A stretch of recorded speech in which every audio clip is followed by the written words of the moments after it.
Assalamualaikum warahmatullahi wabarakatuh. Pada kesempatan ini kita akan membahas tentang variabel dan tipe data. Dalam algoritma pemrograman, variabel dan tipe data sangat penting untuk dipelajari. Setelah menyimak video ini, diharapkan Anda dapat mengerti apa yang dimaksud dengan variabel dan tipe data untuk variabel-variabel tersebut.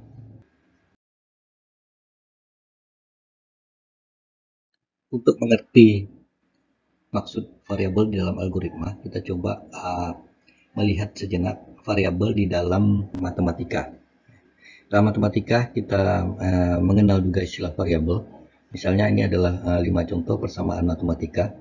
Yang pertama, X ditambah 3 sama dengan 6. Ini adalah sebuah persamaan yang memiliki satu variabel yaitu X. Nah, X di sini di dalam matematika itu disebut variabel yang nilainya belum diketahui. Jadi harus dicari dulu, kemudian bisa kita ketahui nilainya. Jadi misalnya X tambah 3 sama dengan 6, maka di sini bisa kita dapatkan misalnya X sama dengan 6 dikurang 3, berarti sama dengan 3. Kemudian yang contoh yang kedua, persamaan Y sama dengan 2 kali X, 2 dikali 3, Y itu adalah sebuah variabel yang nilainya adalah 2 kali 3 sama dengan 6. Demikian juga yang ketiga, persamaan 9 sama dengan P dikali P. Ini adalah sebuah variabel P di sini. Nah, P di sini bisa dicari ya, karena ini perkalian. Jadi P-nya adalah akar dari 9 sama dengan 3. Kemudian yang keempat, contohnya misalnya adalah X sama dengan 4 dikurang 2X. Di sini ada persamaan yang memiliki satu variabel X. Ini juga bisa diselesaikan secara matematis. Nilai misalnya min 2X-nya kita pindahkan ke kiri, jadi 2X ditambah X berarti 3X sama dengan 4, sehingga X-nya sama dengan 4/3. Nah, contoh yang kelima, X sama dengan X plus 1, kira-kira berapa nilai X? Baik, di sini secara matematis nilai X ini tidak ada nilai yang bisa memenuhi persamaan ini. Jadi berapapun kita masukkan nilai X, tidak mungkin suatu bilangan tersebut sama dengan bilangan tersebut ditambah dengan 1. Ya. Jadi untuk persamaan yang terakhir ini tidak ada nilai X yang bisa memenuhi. Nah, berbeda dengan bahasa pemrograman. Misalnya ada X sama dengan X sama X ditambah 1.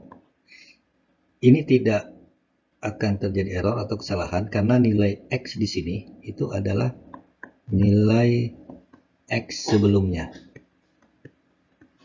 Contohnya misalnya kita buat persamaan X sama dengan 2, kemudian X sama dengan X ditambah 1, maka di dalam algoritma hal ini dia akan menjalankan dari atas ke bawah. Ini nanti akan lebih detail pada materi struktur algoritma yang pertama, yaitu runtunan. Nah, yang pertama X-nya sama dengan 2, itu bisa kita misalkan sebuah X, variabel X, dia punya satu nilai. Jadi yang pertama nilainya sama dengan 2. Kemudian kalau dilanjutkan dengan persamaan kedua, X sama dengan X plus 1, nilai X di sini itu mengambil nilai yang terakhir yang ada di dalam variabel X, yaitu 2. Maka setelah persamaan kedua di sini, X-nya menjadi X sama dengan 2 ditambah 1 sama dengan 3. Nah, dalam matematika variabel itu adalah sebuah lambang pengganti suatu bilangan yang belum diketahui nilainya, yang sifatnya tetap. Sedangkan di dalam algoritma, variabel itu juga merupakan lambang pengganti sebuah bilangan, maupun nanti dalam algoritma bisa tidak bilangan, bisa lebih luas dengan tipe-tipe data yang lain, dan nilainya bisa berubah-ubah.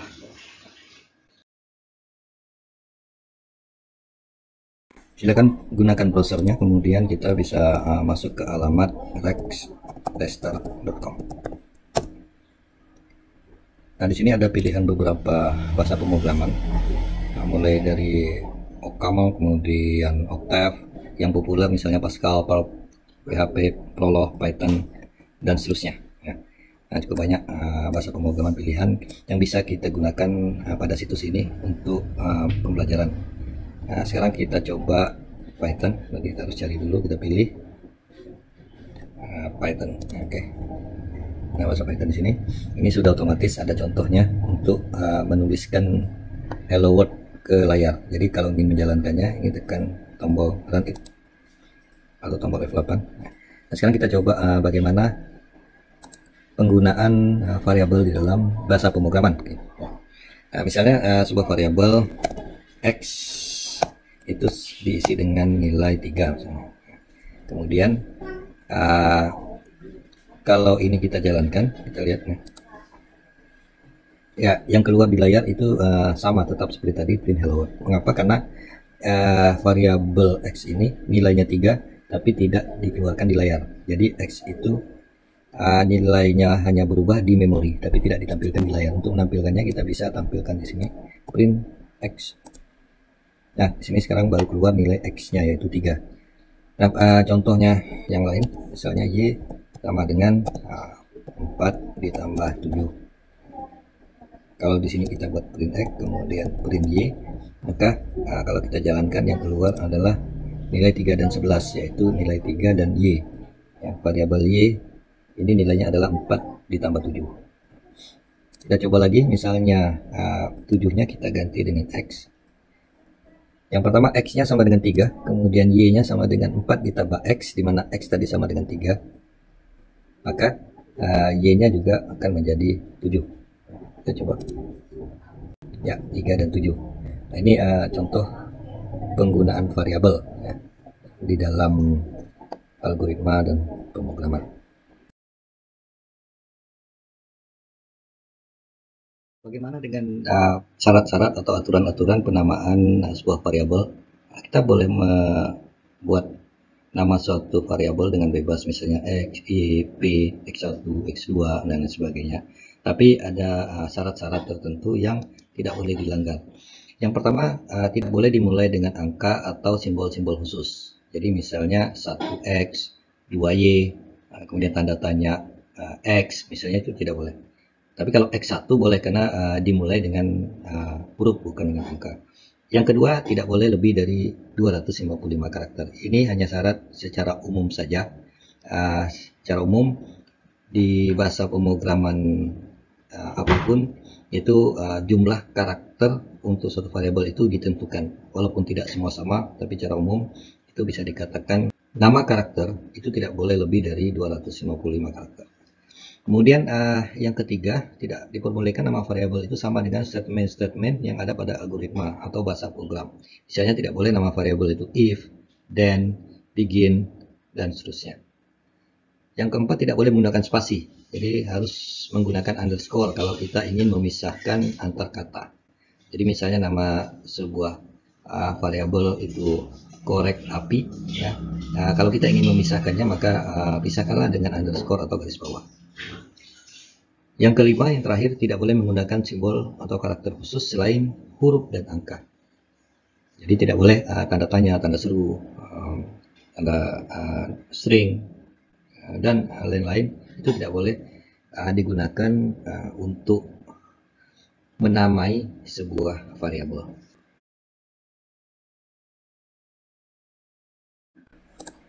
Baik, kita lanjutkan dengan syarat penamaan variabel. Yang pertama, syarat penamaan variabel itu adalah tidak boleh dimulai dengan angka atau simbol. Hal ini berlaku secara umum, ya, hampir seluruh bahasa pemrograman itu tidak boleh dimulai dengan angka atau simbol-simbol khusus. Misalnya kita x ini kita ganti dengan 1x, namanya adalah 1x gitu ya. 1x, kemudian kita jalankan, ini akan terjadi error. Tapi kalau tetap dimulai dengan huruf misalnya, kemudian diikuti oleh angka, jadi misalnya x1 ganti x1, kita jalankan, ini diperbolehkan. Jadi yang pertama tadi tidak boleh dimulai dengan angka atau simbol. Ya, simbol itu misalnya di sini saya buat simbol tanda tanya misalnya. Ya, jadi nama variabelnya tanda tanya y. Ini kalau kita jalankan maka akan error. Ya. Itu yang pertama. Kemudian yang kedua, nama karakter itu tidak boleh lebih dari 255 karakter. Ya. di dalam bahasa pemrograman ya, hampir semua itu dibatasi jumlah karakter dari setiap variabel. Jumlah karakter itu maksudnya adalah misalnya Y ini terdiri dari satu karakter, kalau X1 ini terdiri dari 2 karakter. Jadi misalnya kita membuat nama karakternya misalnya ketuhanan yang Maha Esa, misalnya seperti ini. Nama variabelnya ketuhanan yang Maha Esa, itu sama dengan 4 ditambah X1. Kemudian kita print ketuhanan yang Maha Esa-nya, kemudian kita jalankan. Nah, ini masih bisa. Nah, maksudnya kalau variabelnya ini jumlah hurufnya atau kombinasi dengan angka itu lebih dari 255, nah itu tidak boleh. Yang ketiga, tidak diperbolehkan menggunakan statement atau sintaks-sintaks yang ada dalam pemrograman, ya. Sintaks umum ya. Contohnya misalnya di sini print ini sintaks atau statement yang ada dalam pemrograman secara umum. Jadi kalau X1 ini kita ganti nama variabelnya menjadi print.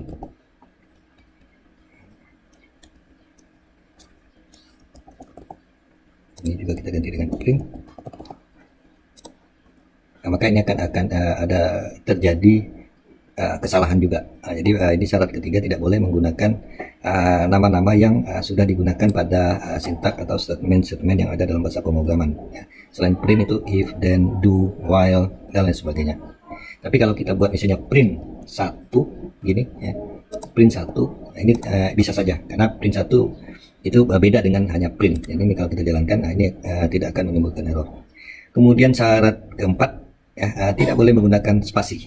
Jadi misalnya nama variabel ketuhanan yang Maha Esa saya ubah menjadi ketuhanan yang Maha Esa seperti ini, yang Maha Esa ya. Sebab nama variabel menggunakan spasi ini juga akan menimbulkan error. Jadi yang keempat, tidak boleh menggunakan spasi. Nah, beberapa pemrograman itu disarankan menggunakan underscore. Jadi spasinya kalau mau dipisahkan, gunakan underscore atau garis bawah. Jadi misalnya seperti ini. Kita copy.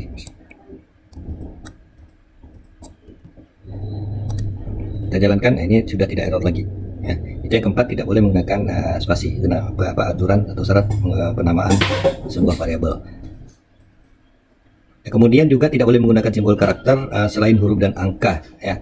Tadi yang pertama itu tidak boleh dimulai dengan angka atau simbol. Khusus yang simbol ini tidak bisa digunakan walaupun tidak di awal nama variabel. Kecuali kalau angka. Jadi print 1 ini masih bisa. Tapi kalau misalnya namanya di sini kita ganti print tanda seru seperti ini ya. Print tanda seru.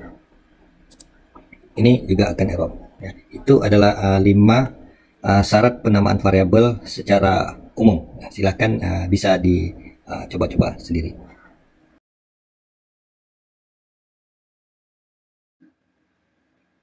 Nah, untuk tipe data ya, variabel dalam algoritma dan pemrograman itu memiliki satu nilai yang dapat berubah-ubah ya, tadi sudah dijelaskan dengan tipe tertentu. Jadi kalau dalam matematika biasanya tipenya ada tipe bilangan, apakah itu bilangan bulat, pecahan, atau bilangan real. Tapi dalam algoritma tipenya lebih luas lagi. Misalnya tipenya bisa berbentuk string, boolean, dan lain sebagainya. Untuk pemahaman yang lebih dalam tentang tipe-tipe data ini, bisa menyimak video yang ada di atas ini. Nah, contoh dari variabel dengan berbagai tipe seperti ini. Jadi P itu adalah nama variabel ya. Kalau P sama dengan 6 itu berarti tipenya adalah tipe bilangan bulat ya, atau biasa di dalam algoritma dan pemrograman disebut bilangan integer. Kemudian key misalnya 3,5 itu bilangan real, tipenya adalah tipe bilangan tapi bilangannya adalah bilangan real. Sedangkan yang ketiga R sama dengan merdeka belajar. Nah, ini tidak dikenal dalam matematika. Variabel seperti ini tipenya ini disebut tipe string. Kemudian yang terakhir S sama dengan false, tipe variabelnya adalah boolean dan nilainya adalah false. Karena tipe boolean ini hanya ada 2 nilai, yaitu true atau false.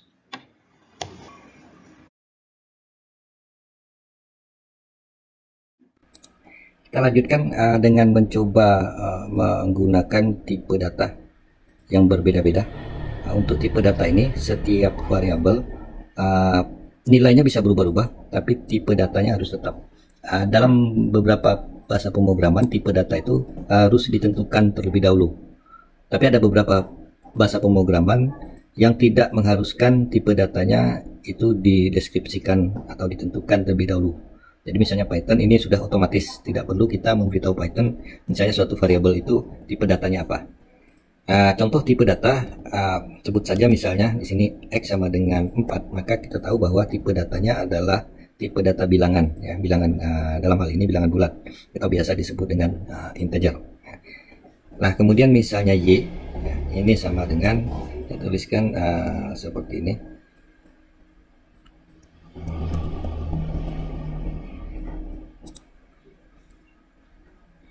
Dan kita jalankan, nah, ini tidak akan terjadi error, ya, karena walaupun beda tipe, tapi masing-masing nilai ini kita simpan pada variabel yang berbeda.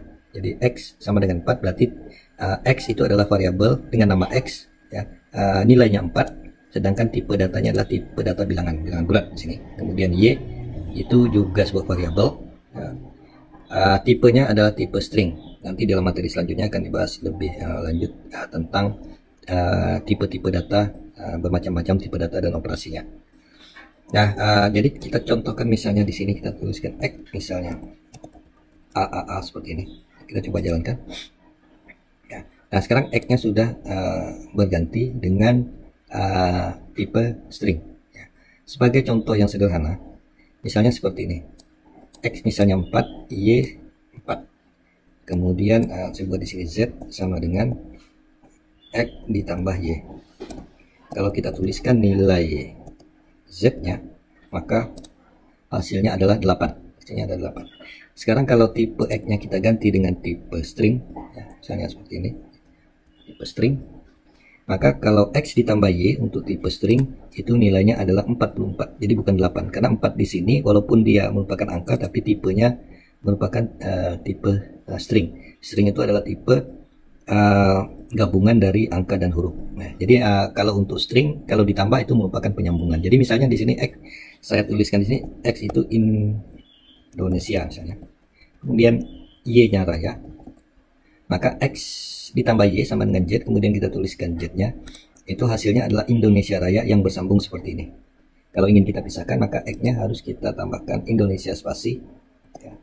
Atau X-nya di sini kita tambahkan X ditambah spasi, ya, ditambah Y. Kita coba. Nah, di sini yang muncul Z-nya adalah Indonesia, kemudian ada spasi, kemudian Raya. Apa yang akan terjadi kalau ini tidak kita beri tanda petik seperti ini Indonesianya? Kita jalankan, ini akan error. Mengapa? Tanda petik ini menunjukkan bahwa tipenya adalah tipe string, tapi tanda petik itu menunjukkan dia tipenya adalah tipe bilangan, baik integer ataupun bilangan real. Sedangkan Indonesia itu bukan bilangan. Ya. Terima kasih. Semoga bermanfaat. Assalamualaikum warahmatullahi wabarakatuh.